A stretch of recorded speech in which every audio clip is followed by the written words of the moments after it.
ಗೌರವಾದ ನಾಡಿನ ಮುಖ್ಯಮಂತ್ರಿಗಳಂತ ಸಿದ್ದರಾಮಯ್ಯನವರೇ, ಈ ಜಿಲ್ಲೆಯ ಜಿಲ್ಲಾ ಸಚಿವರಾದಂಥ ಮಿತ್ರ ಅಂತ ಚಲುವರಾಯಸ್ವಾಮಿ ಅವರೇ, ಮೈಸೂರು ಜಿಲ್ಲೆಯ ಜಿಲ್ಲಾ ಸಚಿವರಾದಂಥ ಮಾದೇವಪ್ಪನವರೇ, ಚಾಮರಾಜನಗರ ಜಿಲ್ಲೆಯ ಜಿಲ್ಲಾ ಸಚಿವರು ಎಲ್ಲ ಇಬ್ರು ಹಿರಿಯರೇ, ಮಾದೇವಪ್ಪನವರು ಮತ್ತು ವೆಂಕಟೇಶ್ ಅವರೇ, ವೇದಿಕೆ ಇರುವಂತ ನಮ್ಮ ಶಾಸಕ ಮಿತ್ರರಂತ ತನ್ವೀರ್ ಸೇಠ್ ಅವರೇ, ನರೇಂದ್ರ ಸ್ವಾಮಿ ಅವರೇ, ಪುಟ್ಟರಂಗ ಶೆಟ್ರೆ, ಈ ಕ್ಷೇತ್ರದ ಜನಪ್ರಿಯ ಶಾಸಕರಾದಂಥ ರಮೇಶ್ ಬಂಡಿಸಿದ್ದೇಗೌಡ್ರೆ, ರವಿ ಅವರೇ, ಉದಯರವರೇ, ಮಧು ಮಾದೇಗೌಡ್ರೆ, ದಿನೇಶ್ ಗೂಳಿಗೌಡ್ರೆ, ಹರೀಶ್ ಅವರೇ, ಮಂತರ್ ಅವರೇ, ರವಿಶಂಕರ್ ಅವರೇ, ದರ್ಶನ್ ರವರೇ, ಕೃಷ್ಣಮೂರ್ತಿ ಅವರೇ, ಗಣೇಶ್ ಪ್ರಸಾದ್ ರವರೇ, ಮೂಡ ಅಧ್ಯಕ್ಷರಂತ ಮರಿಗೌಡ್ರೆ ಮತ್ತು ಇಬ್ಬರು ಜಿಲ್ಲಾ ಕಾಂಗ್ರೆಸ್ನ ಅಧ್ಯಕ್ಷರು ಕೂಡ ಇದ್ದಾರೆ. ಮಂಡ್ಯ ಶುಗರ್ ಫ್ಯಾಕ್ಟರಿ ಅಧ್ಯಕ್ಷರು ಗಂಗಾಧರ್ ಅವರು, ನಮ್ಮ ಹಿರಿಯ ಅಧಿಕಾರಿಗಳಂತ ಗೌರವ್ ಗುಪ್ತಾ ಅವರಿದ್ದಾರೆ, MD ಅವರಿದ್ದಾರೆ, ಇಲ್ಲಿಯ ಮಹೇಶ್ ಅವರು, ಇನ್ನು ಬಹಳ ಜನ ಎಲ್ಲ ಅಧಿಕಾರಿಗಳಿದ್ದಾರೆ, ಮಾಜಿ ಶಾಸಕರಿದ್ದಾರೆ, ಇನ್ನ ಎಲ್ಲ ಅಧಿಕಾರಿ ಮಿತ್ರರೇ, ಮಾಧ್ಯಮ ಮಿತ್ರರೇ, ಎಲ್ಲ ನನ್ನ ರೈತ ಬಂಧುಗಳೇ,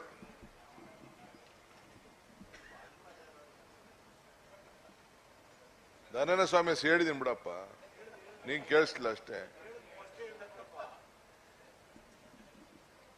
ತನ್ವೀರ್ ಸೇಠ್ ಆದ್ಮೇಲೆ ಹೇಳಿದ್ದೀನಿ. ಬಂಧುಗಳೇ, ಒಂದು ಸಂಭ್ರಮದ ದಿನ. ಕನ್ನಂಬಾಡಿ ಕಟ್ಟೆ ನಮ್ಮೆಲ್ಲರ ಅನ್ನದ ತಟ್ಟೆ. ನಿಜ ತಾನೆ? ಇಲ್ಲಿಂದ ಹಿಡಿದು ಮಂಡ್ಯ, ಮೈಸೂರು, ಚಾಮರಾಜನಗರ, ಹಾಸನ, ತಮಿಳುನಾಡು ಎಲ್ಲರೂ ಕೂಡ ಈ ತಟ್ಟೆಯಿಂದ, ಈ ಕಟ್ಟೆಯಿಂದ ಅನ್ನದ ತಟ್ಟೆಯನ್ನ ಇಟ್ಕೊಂಡಿದ್ದಾರೆ. ಇದು ನಮ್ಮ ಬದುಕಿನ ಒಂದು ಜೀವ ನದಿ. ಇವತ್ತು ನಾವು ನೀವೆಲ್ಲ 92 ವರ್ಷ ಆದ್ರೂ ಕೂಡ ಬಹಳ ಸಂಭ್ರಮದಿಂದ ಈ ತಾಯಿಗೆ ನಮನ ಅರ್ಪಿಸಲಿಕ್ಕೆ ನಾವೆಲ್ಲ ಇಲ್ಲಿಗೆ ಬಂದಿದ್ದೇವೆ. ನಮ್ಮ ನಾಡ ದೇವತೆ ಚಾಮುಂಡೇಶ್ವರಿಯ ಆಶೀರ್ವಾದವನ್ನ ಪಡೆದು ರಾಜ್ಯದ ಜನತೆಗೆ ಉತ್ತಮವಾದಂತ ಮಳೆ ಸಿಗಲಿ ಅಂತ ಹೇಳಿ ನಾವು ನೀವೆಲ್ಲ ಪ್ರಾರ್ಥನೆಯನ್ನ ನಾವು ಮಾಡಿದ್ದೇವೆ. ಮೇಲ್ಗಡೆ ಇರುವಂತ ಮೋಡಕ್ಕೆ, ಪ್ರಕೃತಿಗೆ, ಈ ತಾಯಿಗೆ ಯಾರು ಅಧಿಕಾರದಲ್ಲಿದ್ದಾರೆ, ಯಾವ ಪಕ್ಷದಲ್ಲಿದ್ದಾರೆ ಅಂತ ಹೇಳಿ ಅವಕ್ಕೆ ಯಾವಕ್ಕೂ ಗೊತ್ತಿಲ್ಲ. ನಿಮ್ಮ ಬದುಕು, ನಿಮ್ಮ ಭಾವನೆ, ನಿಮ್ಮ ಭಕ್ತಿ ಇವೆಲ್ಲ ಗಮನದಲ್ಲಿ ಇಟ್ಕೊಂಡು ನಾವೆಲ್ಲ ಸೇರಿ ಪ್ರಾರ್ಥನೆಯನ್ನು ನಾವು ಮಾಡ್ತೇವೆ. ಮನುಷ್ಯನ ಪ್ರಯತ್ನ ವಿಫಲ ಆಗ್ಬೋದು, ಆದ್ರೆ ಪ್ರಾರ್ಥನೆಗೆ ಫಲ ಸಿಗ್ತದೆ ಅನ್ನೋದಕ್ಕೆ ಈ ತಾಯಿ ತುಂಬ ಹರಿತಾ ಇರೋದೇ ಒಂದು ದೊಡ್ಡ ಸಾಕ್ಷಿ. ನಮ್ಮ ಸ್ನೇಹಿತರಾದಂಥ, ನಿಮ್ಮ ಕ್ಷೇತ್ರದ ಶಾಸಕರಾದಂಥ, ಈ ಜಿಲ್ಲೆಯ ಸ್ಥಳೀಯ ಶಾಸಕರಾದಂಥ ನಮ್ಮ ರಮೇಶ್ ಬಂಡಿಸಿದ್ದೇಗೌಡರು ಅನೇಕ ವಿಚಾರಗಳನ್ನ ಪ್ರಸ್ತಾವನೆಯನ್ನ ಮಾಡಿದ್ದಾರೆ. ನಮ್ಮ ಚಲುವರಾಯಸ್ವಾಮಿ ಅವರು, ನಿಮ್ಮ ಜಿಲ್ಲಾ ಮಂತ್ರಿ, ಅವರ ರೈತ ಬದುಕನ್ನು ಅಚ್ಚುಕಟ್ಟು ಮಾಡಬೇಕು ಅಂತೇಳಿ ಈ ರಾಜ್ಯದಲ್ಲೇ ಒಂದು ಸಮರ್ಪಕವಾದಂಥ ಒಂದು ಮಾರ್ಗದರ್ಶನವನ್ನ ಕೊಡ್ತಾ ಇದ್ದಾರೆ. ನಿಮ್ಮ ಜಿಲ್ಲೆಗೆ ಒಂದು ಇತಿಹಾಸ ಪುಟಕ್ಕೆ ಸೇರಬೇಕು ಅಂತೇಳಿ ಈ ಜಿಲ್ಲೆಯಿಂದ ಕೃಷಿ ವಿಶ್ವವಿದ್ಯಾಲಯನ ಕೂಡ ಪ್ರಾರಂಭವನ್ನ ಮಾಡ್ತಾ ಇದ್ದಾರೆ. ಇದು ನಿಮ್ಮ ಜಿಲ್ಲೆಗೆ ಒಂದು ದೊಡ್ಡ, ರೈತರ ಬದುಕಿಗೆ ಒಂದು ದೊಡ್ಡ ಮಾರ್ಗದರ್ಶನ ಕೊಡುವಂತ ಕೆಲಸ ಕೂಡ ಇವತ್ತು ಮಾಡ್ತಾ ಇದ್ದಾರೆ. ಭಾರತದ 7 ಪವಿತ್ರವಾದಂಥ ನದಿಗಳಲ್ಲಿ ನಮ್ಮ ಕಾವೇರಿ ನದಿ ಕೂಡ ಒಂದು. ಗಂಗೆ, ಯಮುನೆ, ಗೋದಾವರಿ, ಸರಸ್ವತಿ, ನರ್ಮದಾ, ಸಿಂಧು, ಕಾವೇರಿ ಈ 7 ಕೂಡ ಈ ಭಾರತ ಭೂಮಿಯ ಪ್ರತಿಯೊಂದು ಜನರು ಕೂಡ ಅವರ ಬದುಕಿಗೆ, ಕುಡಿಯೋ ನೀರಿಗೆ, ವ್ಯವಸಾಯಕ್ಕೆ, ಕೈಗಾರಿಕೆಗೆ ಎಲ್ಲರೂ ಕೂಡ ನಾವೆಲ್ಲ ಉಪಯೋಗಿಸ್ಕೊಳ್ತಾ ಇದ್ದೇವೆ. ನಮ್ಮ ಸರ್ಕಾರ ಈ ವರ್ಷ 82 ಲಕ್ಷ ಹೆಕ್ಟೇರ್ಗೆ ಬಿತ್ತನೆ ಕಾರ್ಯವನ್ನು ಈಗಾಗಲೇ ಕಾರ್ಯಕ್ರಮವನ್ನು ರೂಪಿಸಿಕೊಂಡು ಗುರಿಯನ್ನು ಹೊಂದಿಕೊಂಡಿದೆ. ಈಗಾಗಲೇ 66 ಲಕ್ಷ ಹೆಕ್ಟೇರ್ ರೈತನ ಬಿತ್ತನೆ ಕಾರ್ಯವನ್ನು ಕೂಡ ಇವತ್ತು ಮಾಡಿಕೊಂಡು ಬಂದಿದ್ದಾರೆ. ಕಳೆದ ವರ್ಷ 223 ತಾಲೂಕುಗಳಲ್ಲಿ ಬರ ಇತ್ತು. ಈ ವರ್ಷ ನಿರೀಕ್ಷೆ ಮೀರಿ ಇಡೀ ರಾಜ್ಯದ ಉದ್ದಕ್ಕೂ ಕೂಡ ಮಳೆ ಆಗಿದೆ. ಅನೇಕರು ನಮ್ಮ ಸರ್ಕಾರ ಬಂದ ಮೇಲೆ ಬರಗಾಲ ಬಂತು ಅಂತೇಳಿ ಬಹಳ ಟೀಕೆ ಟಿಪ್ಪಣಿಯನ್ನ ಮಾಡಿದ್ರು. ಮಾಧ್ಯಮ ಸ್ನೇಹಿತರಿಗೆ ಒಂದು ಮಾತನ್ನ ಹೇಳಲಿಕ್ಕೆ ಬಯಸ್ತೇನೆ, ಒಂದು ಸಂದೇಶ ಕೊಡಬೇಕು. ಟೀಕೆಗಳು ಸಾಯ್ತವೆ, ನಮ್ಮ ಕೆಲಸಗಳು ಉಳಿತವೆ. ಅದಕ್ಕೆ ಇವತ್ತು ಈ ಏನು ಒಂದು ಪ್ರಯತ್ನ ಇದೆ, ನಮ್ಮ ಈ ಒಂದು ಕಾವೇರಿ ಜಲಾನಯ ಪ್ರದೇಶಕ್ಕೆ ಒಂದು ಹೊಸ ದಿಕ್ಕನ್ನು ಕೊಡಬೇಕು ಅಂತೇಳಿ ಈಗಾಗಲೇ ನಾವು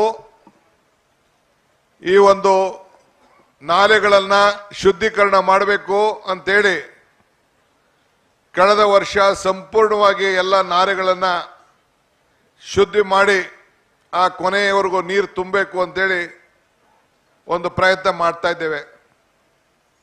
ಕಳೆದ 4 ದಿನದಿಂದ ನಮ್ಮ ವಿಧಾನಸೌಧದಲ್ಲಿ ಮುಖ್ಯಮಂತ್ರಿಗಳ ನೇತೃತ್ವದಲ್ಲಿ ಒಂದು ಕ್ಯಾಬಿನೆಟ್ನಲ್ಲಿ ಮತ್ತು ಅಸೆಂಬ್ಲಿಯಲ್ಲಿ, ವಿಧಾನ ಪರಿಷತ್ನಲ್ಲಿ, ವಿಧಾನಸಭೆಯಲ್ಲಿ ಇಡೀ ರಾಜ್ಯದ ನಮ್ಮ ರೈತರ ಬದುಕಿಗೋಸ್ಕರ ಕೊನೆಯ ಹಳ್ಳಿವರೆಗೂ ಕೂಡ ಆ ನೀರನ್ನು ತಲುಪಬೇಕು ಅಂತೇಳಿ 1964-65ರಲ್ಲಿ ಒಂದು ತಿದ್ದುಪಡಿ ಒಂದು ಕಾನೂನು ಇತ್ತು.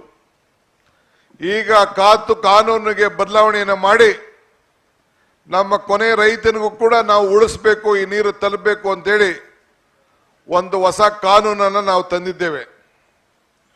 ಇದಕ್ಕೆ ನಿಮ್ಮೆಲ್ಲರ ಸಹಕಾರ ಬಹಳ ಅವಶ್ಯಕತೆ ಇದೆ. ಯಾರ್ಯಾರಿಗೆ ಏನು ನೀರು ಪಾಲು ನಿಗದಿಯಾಗಿದೆ ಆ ನೀರನ್ನು ತೆಗೆದುಕೊಂಡು ಕೊನೆಯಿಂದ ಮೇಲ್ಗಡೆವರೆಗೂ ಕೂಡ ಆ ರೈತನ ಬದುಕನ್ನು ಹಸನು ಮಾಡಬೇಕು. ರೈತನಿಗೆ ಸಂಬಳ ಇಲ್ಲ, ರೈತನಿಗೆ ಪ್ರಮೋಷನ್ ಇಲ್ಲ, ರೈತನಿಗೆ ಲಂಚ ಇಲ್ಲ, ಈ ರೈತನಿಗೆ ರಿಟೈರ್ಮೆಂಟ್ ಇಲ್ಲ. ಈ ರೈತನ ಉಳಿಸ್ಬೇಕು. ಇವತ್ತು ನಾವು ಅಧಿಕಾರ ಬರೋಕ್ಕಿಂತ ಬಂದ ಮೇಲೆ ಮಳೆ ಬರುವುದಿಲ್ಲ ಅಂತ ಬಹಳ ಜನ ಟೀಕೆ ಟಿಪ್ಪಣಿ ಮಾಡ್ತಾ ಇದ್ರು. ಅದಕ್ಕೆ ಉತ್ತರ ನಾನೇನು ಹೇಳಬೇಕಾಗಿಲ್ಲ. ಮೊನ್ನೆ ಬಹಳ ಅರ್ಜೆಂಟ್ನಲ್ಲಿ ನಮ್ಮ ಅಥಾರಿಟಿಯವರು ಒಂದು ಮೀಟಿಂಗ್ ಮಾಡಿ ಇವತ್ತು ನಾವು ತಮಿಳುನಾಡಿಗೆ 177 TMC ಬಿಡಬೇಕು ಆದೇಶ ಆಗಿದೆ, ಆದೇಶ ಪಾಲನೆ ಮಾಡಕ್ಕೆ ನಾವು ಬದ್ಧವಾಗಿದ್ದೇವೆ. ಇವತ್ತು 40 TMC ಈ ತಿಂಗಳು ಕೊನೆಗೆ ನಾವು ಬಿಡಬೇಕು.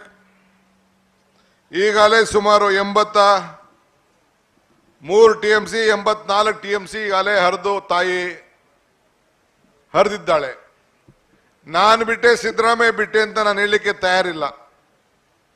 ನಾವು ಬಿಡುವಂತ ಟೀಕೆ ನಮ್ಮ ಮೇಲೆ ಬೇಕಾದಷ್ಟು ನಮ್ಮ ಸ್ನೇಹಿತರುಗಳು ಮಾಡ್ತಾ ಇದ್ರು. ಆ ತಾಯಿ ಕೃಪೆ, ಆಶೀರ್ವಾದ 1918-19 117 TMCಗೆ 404 TMC ಹರಿದೋಯ್ತು.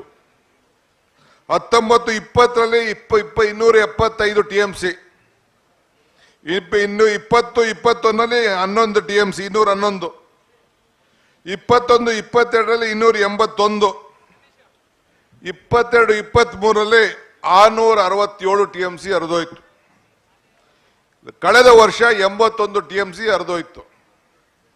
ಈಗಾಗಲೇ 84 TMC ಈ ದಿನದವರೆಗೂ ಇವತ್ತು ಹರಿದಿದೆ. ಮುಂದೆ ಇದೇ ರೀತಿ ಮಳೆ ಬೆಳೆದು ಈ ರಾಜ್ಯದ ಜನತೆ ಮತ್ತು ತಮಿಳುನಾಡಿನ ರೈತರಿಗೆ ಅನುಕೂಲ ಆಗಲಿ ಅಂತೇಳಿ ನಾವು ನೀವೆಲ್ಲ ತಾಯಿ ಚಾಮುಂಡಿಯಲ್ಲಿ ಪ್ರಾರ್ಥನೆಯನ್ನು ಮಾಡಿ ಈ ಕಾವೇರಿ ದೇವಿಯ ಆಶೀರ್ವಾದಕ್ಕೆ ನಾವೆಲ್ಲ ಇಲ್ಲಿ ಕೂತಿದ್ದೇವೆ. ಮೇಕೆದಾಟು ಒಂದು ಪರಿಹಾರ, ಅದಕ್ಕೆ ನಾವೆಲ್ಲ ಒಂದು ದೊಡ್ಡ ಹೋರಾಟವನ್ನು ಮಾಡಿದ್ವು. ಹೆಜ್ಜೆ ಹಾಕುತ್ತೇವೆ ಅಂತ ಹೇಳಿ ಕಾವೇರಿ ಜಲಾನಯ ಪ್ರದೇಶದ ಜನತೆಗೆ ನೀರನ್ನು ಕೊಡಬೇಕು, ಬ್ಯಾಲೆನ್ಸಿಂಗ್ ರಿಸರ್ವೇಯರ್ ಮಾಡಬೇಕು ಅಂತೇಳಿ ನಾವೆಲ್ಲ ಮೇಕೆದಾಟಿನಿಂದ ಪ್ರಾರಂಭ ಮಾಡಿದ್ವು. ನಮ್ಮ ವಿರೋಧ ಪಾರ್ಟಿಯವರು ನಮ್ಮನ್ನು ನಿಲ್ಲಿಸಬೇಕು ಅಂತೇಳಿ ಬೇಕಾದಷ್ಟು ಕೇಸ್ಗಳು, ಒಂದು 200 ಜನ ನಾಯಕರ ಮೇಲೆ ಕೇಸ್. ನಮ್ಮ ಹೋರಾಟ ನಿಂತ್ಕೊಳ್ತು. ಕೋವಿಡ್ ಸಂದರ್ಭ ನಿಮ್ಮ ಮಂಡ್ಯದವರು ಪಾದಯಾತ್ರೆ ಹೆಜ್ಜೆ ಹಾಕಬೇಕಾಯ್ತು. ನಮ್ಮ ಎಲ್ಲ ಮಂಡ್ಯ ನಾಯಕರುಗಳೆಲ್ಲ ಪಂಚೆ ಉಟ್ಕೊಂಡು ಕಬ್ಬನ್ ಜಲೆ ಇಟ್ಕೊಂಡು ಎಲ್ಲ ಬಂದು ಹೊರಡಬೇಕು ಅನ್ನೋ ದಿನನೇ ಆವತ್ತು ನಾವು ರಾಮನಗರದಲ್ಲಿ ನಿಲ್ಲುವಂತ ಒಂದು ಪರಿಸ್ಥಿತಿ. ಒಂದು ಶಪಥವನ್ನ ಮಾಡ್ದೋ, ಒಂದು ಸಂಕಲ್ಪವನ್ನು ಮಾಡ್ದೋ, ಏನಾದ್ರೂ ಚಿಂತೆ ಇಲ್ಲ, ಜೈಲ್ಗೆ ಹೋದ್ರೂ ಚಿಂತೆ ಇಲ್ಲ, ಕೇಸ್ ಹಾಕಿದ್ರು ಚಿಂತೆ ಇಲ್ಲ, ಯಾವ ಕೋವಿಡ್ ಕೂಡ ಪ್ರಕೃತಿಯ ನಿಯಮದ ಮುಂದೆ ಆ ಭಗವಂತ ತಾಯಿ ಚಾಮುಂಡಿ ನಮ್ಮನ್ನ ಬದುಕಿಸ್ತಾಳೆ ಅಂತೇಳಿ ಅಲ್ಲಿಂದನೇ ಮುಂದುವರಿಸ್ತೀವಿ ಅಂತೇಳಿ ನಾವು ಮಾತನ್ನು ಕೊಟ್ಟು, ಅದಾದ್ಮೇಲೆ ಬೆಂಗಳೂರವರು ಕೂಡ ನಡೆದು ನಮ್ಮ ಜನರಿಗೆ ಒಂದು ದೊಡ್ಡ ಸಂದೇಶವನ್ನ ಕೊಟ್ಟು ಈ ರಾಜ್ಯದ ಜನತೆ ಕಾವೇರಿ ಹುಟ್ಟೋಯಿಂದ ಹಿಡಿದು ಬೆಂಗಳೂರು ಕಾವೇರಿ ತಮಿಳುನಾಡಿಗೆ ಕಳಿಸೋವರೆಗೂ ನಿಮ್ಗೆ ಇಷ್ಟ ಇದ್ದಂತ ಪ್ರತಿನಿಧಿಗಳನ್ನ ನೀವು ಆಯ್ಕೆಯನ್ನು ಮಾಡಿ ಕಾವೇರಿ ಹುಟ್ಟಿ ಕೊನೆಗೆ ಮೇಕೆದಾಟಿಗೆ ಹೋಗೋವರೆಗೂ ಕೂಡ ಕಾಂಗ್ರೆಸ್ನ ಶಾಸಕರನ್ನ ಆಯ್ಕೆ ಮಾಡಿ ಈ ರಾಜ್ಯದ ಜನತೆಗೆ ಸೇವೆಯನ್ನು ಮಾಡಲಿಕ್ಕೆ ತಾವು ಅವಕಾಶವನ್ನು ಮಾಡಿಕೊಟ್ಟಿದ್ದೀರಿ. ನಿಮ್ಮ ಋಣವನ್ನು ತೀರಿಸ್ತೇವೆ, ವಿಶ್ವಾಸ ಇರಲಿ, ನಂಬಿಕೆ ಇರಲಿ. ನಾನು ಆಗಲೇ ಹೇಳಿದ್ದೇನೆ, ಟೀಕೆಗಳು ಸಾಯ್ತವೆ, ನಮ್ಮ ಕೆಲಸಗಳು ಉಳಿತವೆ ಅಂತೇಳಿ. ಇವತ್ತು ನನಗೆ ವಿಶ್ವಾಸ ಇದೆ, ಇವತ್ತು ಸುಪ್ರೀಂ ಕೋರ್ಟ್ ಮತ್ತು ನ್ಯಾಯಾಲಯ ಮತ್ತು ತಮಿಳುನಾಡಿನ ಮಹಾಜನತೆ ಸರ್ಕಾರ ಅವರು ಮನೆಗೊಂಡು ಯಾವುದೇ ರಾಜಕೀಯವಾದಂತಹ ಭಿನ್ನಾಭಿಪ್ರಾಯ ಇದ್ರೂ ಕೂಡ ನಾನು ಇವತ್ತು ಹೇಳ್ತಾ ಇದ್ದೇನೆ, ಆ ಕನ್ನಂಬಾಡಿ ಕಟ್ಟೆ ಇಲ್ಲಿ ಕಟ್ಟಿದ್ದೇವೆ, ಏನು ನಮ್ಮ ಹೇಮಾವತಿ ಹಾರಂಗಿ ಕಬನಿ ಎಲ್ಲ ಇದೆಯಲ್ಲ, ಇದೆಲ್ಲರ ನೀರು ಹರಿದು ಹೋದ ಮೇಲೆ ತಮಿಳುನಾಡಿಗೆ ಹೋಗದ ಮುಂಚಿತವಾಗಿ ಆ ಮೇಕೆದಾಟು ಕಟ್ಟೆಯಿಂದ ತಮಿಳುನಾಡಿಗೆ ಹೆಚ್ಚಿಗೆ ಅನುಕೂಲ ಆಗ್ತದೆ ಹೊರತು ನಮ್ಮ ರಾಜ್ಯಕ್ಕಲ್ಲ.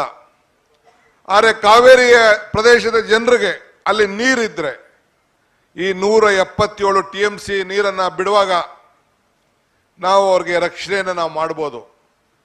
ಒಂದು 400 ಮೆಗಾವ್ಯಾಟ್ ವಿದ್ಯುತ್ ಶಕ್ತಿ ಇವತ್ತು ಇದೆ, ತಯಾರು ಮಾಡೋಂಥ ಒಂದು ಶಕ್ತಿ ಇದೆ. ಅದಕ್ಕೆ ಖಂಡಿತ ನಮಗೆ ನ್ಯಾಯಾಲಯ ಮತ್ತು ಆ ಜನತೆಗೆ ಭಗವಂತ ಒಳ್ಳೆ ಜ್ಞಾನೋದಯದ ಬುದ್ಧಿಯನ್ನು ಕೊಟ್ಟು ನಮ್ಮ ಈ ಕಾಲದಲ್ಲಿ, ನಮ್ಮ ಕಾಲಘಟ್ಟದಲ್ಲಿ ಅದನ್ನು ಪ್ರಾರಂಭ ಮಾಡುವಂಥ ಒಂದು ಅವಕಾಶವನ್ನು ಕೊಡ್ತಾರೆ ಅಂತೇಳಿ ನಮಗೆ ನಂಬಿಕೆ ಇದೆ. ಇವತ್ತು ಬಹಳ ದೊಡ್ಡ ಶುಭ ಮುಹೂರ್ತ, ಶುಭಗಳಿಗೆ ಶುಭವಾರ, ಶುಭ ನಕ್ಷತ್ರ. ಈ ದಿನ ಬಂದು ಅಭಿಜಿತ್ ಲಗ್ನದಲ್ಲಿ ನಾವೆಲ್ಲ ಬಂದು ಈ ಪೂಜೆಯನ್ನ ನಮ್ಮ ರಂಗನಾಥ ಸ್ವಾಮಿಯ ಅರ್ಚಕರು, ಅರ್ಚಕಸ್ಯ ಪ್ರಭಾವಿನ ಶಿಲಾದ್ಭೂತಿ ಶಂಕರ, ಅರ್ಚಕರ ಪ್ರಭಾವದಿಂದ ಶಿಲೆಯಲ್ಲೂ ಶಂಕರನ ಕಾಣಬಹುದಂತೆ.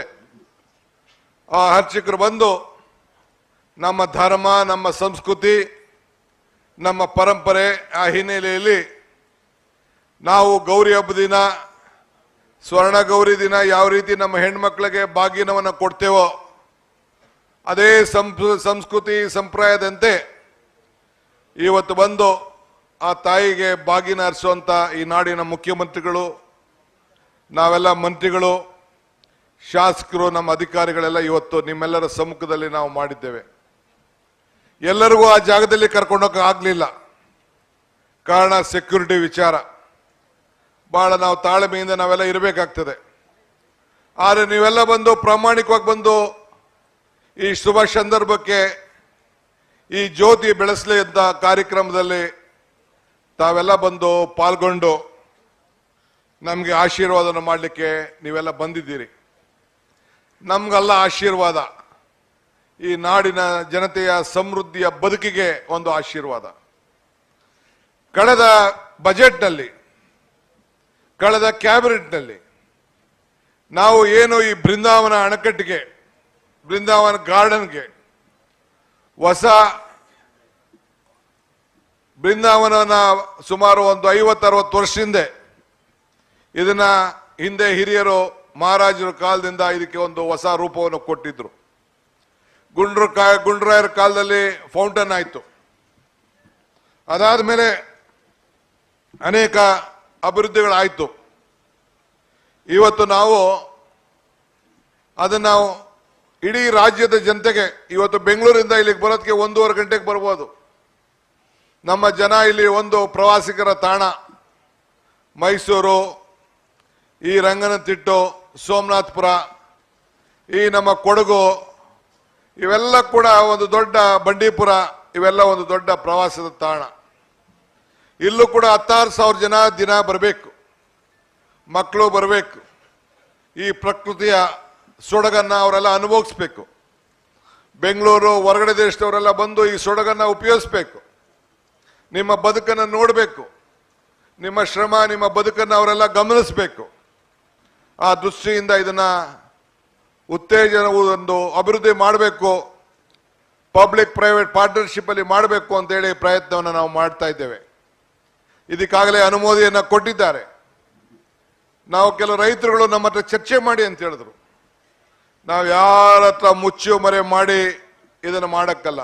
ಬಹಳ ದೀರ್ಘವಾಗಿ ಸರ್ಕಾರ ಚರ್ಚೆ ಮಾಡಿ ಆಲೋಚನೆ ಮಾಡಿ, ಇವತ್ತು ಯಾರ ಜಮೀನಿಗೂ ನಾವೇನು ವಶಪಡಿಸ್ಕೊಳ್ಳುವಂತ ಅವಶ್ಯಕತೆ ಇಲ್ಲ. ಸರ್ಕಾರದಲ್ಲಿರುವಂತ ಜಮೀನೇ ನಮಗೆ ಸಾಕು. ಇನ್ನ ಇಷ್ಟ ಇದ್ರೆ ಯಾರು ಕೊಡ್ಬೋದು, ಇಲ್ಲ ನಾವು ಯಾರಿಗೂ ಒತ್ತಡ ಮಾಡಕ್ ಹೋಗುದಿಲ್ಲ.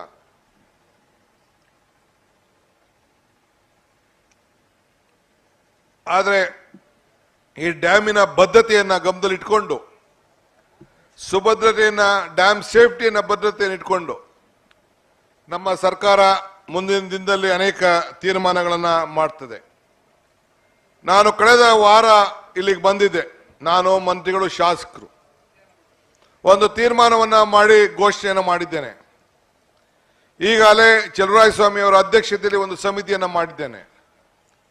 ಯಾವ ರೀತಿ ಗಂಗಾ ಆರತಿ ನಡೀತದೋ ಅದಕ್ಕಿನ್ನ ಒಂದು ಮುದ್ದೆ ಹೆಜ್ಜೆ ಹೋಗಿ ಕಾವೇರಿ ಆರತಿಯನ್ನು ಮಾಡಿಸ್ಬೇಕು ಅಂತ ಹೇಳಿ ಇಲ್ಲಿ ಪ್ರತಿ ವಾರ ಕೂಡ ಕಾವೇರಿ ಆರತಿ ನಡೀಲಿ, ಬಹಳ ವೈಭವದಿಂದ ಆ ದೇವಿಗೆ ಪ್ರಾರ್ಥನೆಯನ್ನು ಮಾಡಂತ ಕೆಲಸ ಆಗಬೇಕು ಅಂತ ಹೇಳಿ ಒಂದು ಸಮಿತಿಯನ್ನು ಮಾಡಿ ನಮ್ಮ ಅಧಿಕಾರಿಗಳು, ಪ್ರವಾಸೋದ್ಯಮ ಇಲಾಖೆ, ಕನ್ನಡ ಸಂಸ್ಕೃತಿ ಎಲ್ಲ ಕೂಡ ಈ ಜಿಲ್ಲೆಯ ಶಾಸಕರುಗಳು ಎಲ್ಲ ಸೇರಿ, ಮೈಸೂರು, ಕೊಡಗವರೆಲ್ಲ ಸೇರಿ ಒಂದು ಪ್ರವಾಸ ಮಾಡಿ ಒಂದು ತಿಂಗಳೊಳಗೆ ವರದಿ ಕೊಡಿ ಅಂತ ಹೇಳಿದ್ದೇವೆ. ನಮ್ಮ ಇಲಾಖೆ ಮತ್ತು ಪ್ರವಾಸೋದ್ಯಮ ಇಲಾಖೆ ನಾವೆಲ್ಲ ಸೇರಿ ಆ ಯೋಜನೆಯನ್ನು ನಾವು ತಯಾರು ಮಾಡ್ತೇವೆ. ಇದಲ್ಲದೆ ಈಗ ನಮ್ಮ ಸ್ನೇಹಿತ ಬಂಡಿ ಸಿದ್ದೇಗೌಡರು, ರಮೇಶ್ ಕೆಲವು ಪ್ರಸ್ತಾವನೆಯನ್ನು ನನ್ನ ಮುಂದೆ ಮಂಡಿಸಿದ್ದಾರೆ. ಏನು ಚಿಂತೆ ಮಾಡಬೇಕಾಗಿಲ್ಲ. ನಿಮ್ಮ ಮಾತು, ನೀವು ರೈತರ ಪರವಾಗಿ ಅನೇಕ ಬೇಡಿಗಳನ್ನು ಇಟ್ಟಿದ್ದೀರಿ. ಅದನ್ನ ಸಂತೋಷವಾಗಿ ಮುಂದಿನ ನಮ್ಮ ಬೋರ್ಡ್ ಮೀಟಿಂಗ್ನಲ್ಲಿ ಅವನ್ನೆಲ್ಲ ನಿಮ್ಮ ಅಭಿವೃದ್ಧಿ ನಾಲೆಯ ಅಧಿಕರಣದ ಬಗ್ಗೆ ತಾವೇನು ಪ್ರಸ್ತಾವನೆ ಮನವಿಯನ್ನ ಕೊಟ್ಟಿದ್ದೀರಿ ಅದನ್ನೆಲ್ಲ ನಾವು ಪರಿಗಣಿಸ್ತೇವೆ ಅನ್ನೋ ಒಂದು ಮಾತನ್ನ ಇವತ್ತು ಈ ಭಾಗದ ಜನತೆಗೆ ಆಶ್ವಾಸನೆ ಕೊಡಲಿಕ್ಕೆ ನಾನು ಪ್ರಯತ್ನವನ್ನು ಮಾಡ್ತೇನೆ. ಇದಲ್ಲದೆ ಈ ವರ್ಷದಿಂದ ನೆಕ್ಸ್ಟ್ ಇಯರ್ ಇಂದ ಯಾವತ್ತು ಕೆರೆ ತುಂಬುತ್ತದೆ, ಈ ಕಟ್ಟೆ ತುಂಬುತ್ತದೆ, ಅಲ್ಲಿ ಬಂದ ಅವತ್ತೊಂದು ದಿನ ಬಂದು ಇಂಥ ಕಾರ್ಯಕ್ರಮದಲ್ಲಿ 5 ಜನರಿಗೆ ಪ್ರಶಸ್ತಿಯನ್ನು ಕೊಡಬೇಕು ಅಂತೇಳಿ ನಮ್ಮ ಸರ್ಕಾರ ತೀರ್ಮಾನ ಮಾಡಿದೆ. ಅಂದ್ರೆ 3 ಜನ ಯಾರು ಉತ್ತಮವಾಗಿ ರೈತರಿಗೆ ನೀರನ್ನ ಒದಗಿಸಿಕೊಡುವಂತ ಕೆಲಸ ಮಾಡಂತ 3 ಜನ ಸೌಡಿಯರು ಯಾರು ನಮ್ಮ ರೈತರ ಬದುಕಿಗೆ ಸಹಾಯ ಮಾಡಿ ಪ್ರಾಮಾಣಿಕವಾಗಿ ಕೆಲಸ ಮಾಡ್ತಾರೆ. ಒಂದು ಅಲ್ಲಿ, ಒಂದು ಇಲ್ಲಿ, ಇನ್ನೊಂದು ಹೇಮಾವತಿ, 3 ಜನ ರೈತರು.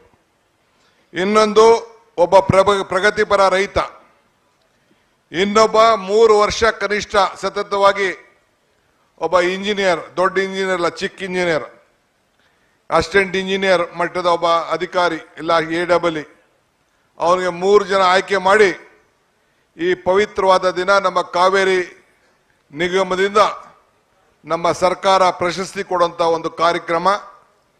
ಏನ್ ಪ್ರಶಸ್ತಿ ಕೊಡಬೇಕು ಅನ್ನೋದನ್ನ ಮುಂದಕ್ಕೆ ನಮ್ಮ ಸರ್ಕಾರ ಆ ವಿಚಾರವನ್ನ ನಿಮಗೆ ತಿಳಿಸ್ತದೆ. ಇವತ್ತು ನಾನು ಹೆಚ್ಚಿಗೆ ಇಲ್ಲಿ ಮಾತಾಡೋಂಥದ್ದು ಇನ್ನೇನು ಉಳ್ಕೊಂಡಿಲ್ಲ. ನಾವು ಇನ್ನೊಂದು ಇದೇ ರೀತಿ ಕಾರ್ಯಕ್ರಮಕ್ಕೆ ನಾವು ಹೋಗ್ತಾ ಇದ್ದೇವೆ. ಆದರೆ ಒಂದು ವಿಶ್ವಾಸ ಇರಲಿ, ನಮ್ಮ ಸಂಕಲ್ಪ ಇದೆ, ನಮ್ಮ ಹೋರಾಟ ಇದೆ. ಈ ತಾಯಿ 10 ವರ್ಷ ಸತತವಾಗಿ ಈ ತಾಯಿ ಬಂದು ಇದೇ ರೀತಿ ಬಾಗಿನ ಕೊಡುವಂತ ಆಶೀರ್ವಾದ ಈ ಚಾಮುಂಡಿ ದೇವಿ ಈ ಸರ್ಕಾರಕ್ಕೆ, ಕಾಂಗ್ರೆಸ್ ಸರ್ಕಾರಕ್ಕೆ ಒದಗಿಸ್ಕೊಡ್ತಾಳೆ ಅಂತ ಆತ್ಮವಿಶ್ವಾಸ ಈ ಸರ್ಕಾರಕ್ಕಿದೆ ಅನ್ನೋ ಮಾತನ್ನ ಈ ಸಂದರ್ಭದಲ್ಲಿ ಹೇಳಲಿಕ್ಕೆ ನಾನು ಬಯಸ್ತೇನೆ. ಇವತ್ತು ತಾವೆಲ್ಲ ಕೂಡ ನಮಗೆ ಅನುಗ್ರಹ ಮಾಡಬೇಕು. ನಾನು ಯಾರ ಬಗ್ಗೆಯನ್ನು ಟೀಕೆ ಮಾಡೋಂಥ ಅವಶ್ಯಕತೆ ನಮಗಿಲ್ಲ. ನಮ್ಮ ಕೆಲಸಗಳೇ ಅದಕ್ಕೆ ಉತ್ತರಗಳನ್ನು ಕೊಡ್ತದೆ ಅಂತ ಹೇಳಿ ಇವತ್ತು ಇಷ್ಟು ದೊಡ್ಡ ಸಂಖ್ಯೆಯಲ್ಲಿ ತಾವೆಲ್ಲ ಬಂದು ನಮಗೆ ಆಶೀರ್ವಾದವನ್ನು ಮಾಡಿದ್ದೀರಿ. ಭಗವಂತ ತಾಯಿ ಚಾಮುಂಡಿ ನಿಮಗೆಲ್ಲ ಒಳ್ಳೇದು ಮಾಡಲಿ. ಈ ಕಾವೇರಿ ಅಮ್ಮ ನಮ್ಮೆಲ್ಲರೂ ಕೂಡ ಯಾವಾಗಲೂ ಕೂಡ ಸಿಹಿಯನ್ನು ಕೊಟ್ಟು, ಕಬ್ಬು ಕೊಟ್ಟು, ಅನ್ನದ ತಟ್ಟೆಯನ್ನು ಕೊಟ್ಟು ಇವತ್ತು ನಮ್ಮೆಲ್ಲರೂ ಕೂಡ ಬದುಕಿಸ್ಲಿ ಅಂತೇಳಿ ಪ್ರಾರ್ಥನೆ ಮಾಡಿ, ಇನ್ನು ಗಂಟುಗಟ್ಟಲೆಗಾಲ ಮಾಡ್ಬೋದು. ಈಗಾಗಲೇ ಬಹಳ ಹೊತ್ತಾಗಿದೆ. ಎಲ್ಲ ತಲೆ ಕೆಡಿಸ್ಕೋಬೇಡಿ, ಆಮೇಲೆ ಮಾತಾಡೋಣ. ಇಲ್ಲಲ್ಲ, ಸಭೆಯಲ್ಲಿ ಮಾತಾಡೋದಲ್ಲ, ಬಹಿರಂಗ ಸಭೆಯಲ್ಲಿ ಮಾತಾಡೋದಲ್ಲ.